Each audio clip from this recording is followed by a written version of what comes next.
Nagbabalik tayo sa ikalawang yugto ng ating online viewership ng dalawang bigating noontime show sa bansa, ang Eat Bulaga at Eat Showtime. So today is April 10, araw po ng Miyerkules, pero bago natin umpisahan ang ating online viewership ngayong araw ay pag-usapan muna natin ang sinasabi kong isang dahilan kung bakit di nalulugi ang Eat Bulaga na ayon di umano kay Chaka Puso ay may negative earnings daw. Against si Chaka Puso ay supporters po ng ABS-CBN at against po siya sa GMA Network. So meaning, kung ano ang kalaban ng ABS-CBN ay siyang kalaban din ni Chaka Puso. Naglabas po ng write-ups ang bilyonaryo, as in bilyonaryo po ang naglabas nito. Proven and tested po ang bilyonaryo. Ayon dito, may possibility na lumipat na sa malaking venue ang Eat Bulaga to accommodate yung malaki o maraming nanonood nito sa e-studio. Alam naman natin na maliit ang studio sa Reliance at limited lang yung audience capacity doon. So, pinaplano na ng TVJ at ni MVP na lumipat sa Meralco Theater. Theater to, ibig sabihin yan ay malaki to. Mas malaki pa sa APT Studio. At kapag lumipat ka sa mas malaking venue ay malaki din ang gagastusin mo. So, alam naman natin na magkasosyo ang TV5 at TVJ. So, ibig sabihin, parehas po silang gagastos dito. So, yan ba ang nalulugi? Kasi kung nalulugi ka na, bakit ka pa gagastos ng mas ikalulugi mo? Kaya hindi ako naniniwala sa nagsasabing nalulugi na o nalulugi ang Eat Bulaga.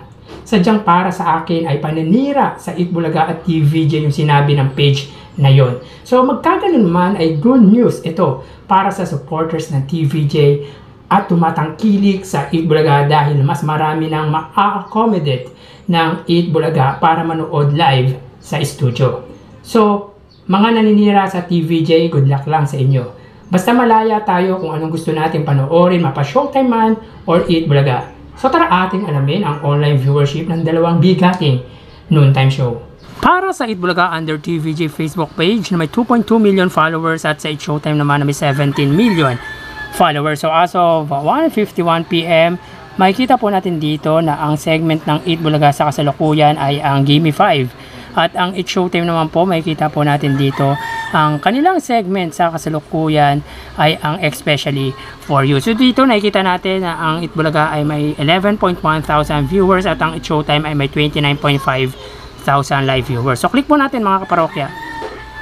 Para po sa Eat Bulaga sila ay may 11.1 thousand viewers at ang Eat Showtime ay may 29,000 live viewers. So sa unang yugto mga kaparokya, ang Eat Bulaga ay may 11,000 viewers din. Samantalang ang Eat Showtime naman ay may 27,000 live viewers.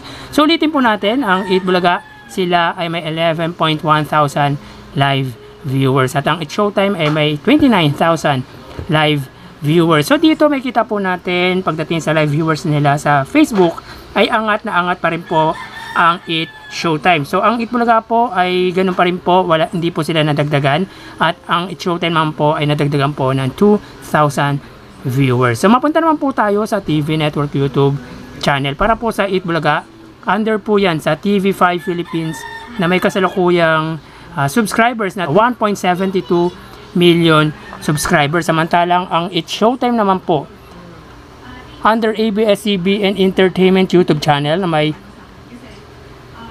47.4 million subscribers. So sa unang yugto mga kaparokya, ang TV5 po ay may 43,000 viewers. Samantalang ang Eat Showtime naman po under ABS-CBN Entertainment ay may 127,000 live viewers. So click po natin mga kaparokya para makita po natin ang actual viewers ng dalawang noontime show. As of 1:53, ang TV5 ay may 49,000 viewers. Samantalang ang Eat Showtime naman ay may 133,000 live viewers. So ulitin po natin mga kaparokya, ang TV5 po ay may 49,000 live viewers. So dito pagdating sa ikalawang yugto, ang Eat Bulaga or TV5 ay nadagdagan po ng 6,000 viewers. Samantalang ang Eat Showtime naman po, sila ay may 133,000 live viewers. So dito, pagdating naman po sa ikalawang yugto ng ating online viewership, ang Eat Showtime po ay nadagdagan din ng 6,000 live viewers. So, kitang-kita naman po pagdating sa viewership ay angat pa rin po ang Eat Showtime or under under ABS-CBN Entertainment. So mapunta naman po tayo sa main YouTube channel ng dalawang bigating noontime show para po sa Eat Bulaga. Sila ay may kasalukuyang subscribers na 933,000. Ang Eat Showtime naman na may 2.12 million subscribers. So sa unang yugto, ang Eat Bulaga po ay may 50,000 viewers, samantalang ang Eat Showtime ay may 112,000 live viewers. So click po natin. Ang Eat Bulaga po sila ay may 54,000 live viewers. Ang Eat Showtime naman po ay may 124,000 live viewers. So ulitin po natin mga kaparokya, as of 1:54 PM ang Eat Bulaga sila ay may 54,000 live viewers. So pagdating dito sa ikalawang yugto mga kaparokya, ang Eat Bulaga po ay nadagdagan ng 4,000 live viewers. Ang Eat Showtime naman po sila ay may 124,000 live viewers. So pagdating naman po sa ikalawang yugto, ang Eat Showtime ay nadagdagan po ng 12,000 live viewers. So kitang kita pa rin po pagdating sa online viewership sa kanilang main YouTube channel ay labang ang Eat Showtime sa Eat Bulaga. So bali ang total na nakuha ng Eat Bulaga ay 114,000 live viewers.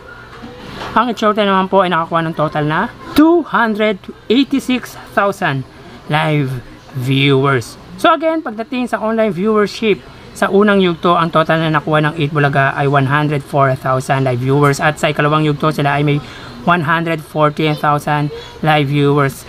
Ibig sabihin ay natagdagan po ang total nila ng 10,000 viewers.